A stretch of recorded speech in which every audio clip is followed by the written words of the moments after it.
that's one of those rare games when you can almost guarantee the committee members are watching.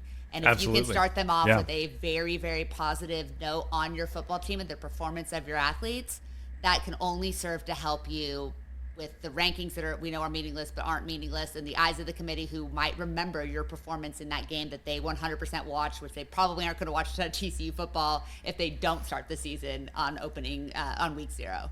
Yeah, I mean, you talk about the committee.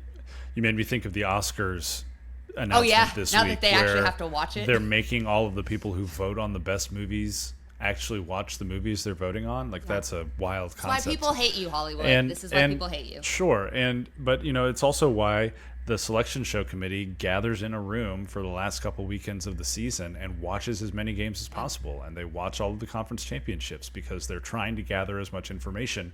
But the reality is if you're a selection committee member, there's no way you're going to be able to watch every game that every team plays. And so you're going to focus on what's put easiest access right in front of your face. You're going to flip to ESPN, you're going to flip to ABC or NBC, and you're going to watch those football games. You're not going to hunt it down on ESPN Plus or on the CW or some of these other channels that are trying to get into the football game a little bit more. So, and you're going to watch the teams that are good and the also teams that are ranked. And so if you're outside that top 25 going into the season, that type of game when everybody's watching can vault you into the conversation, and then you become a priority for the committee members who aren't going to be watching 100 games a season, like you said, or 100 games a week.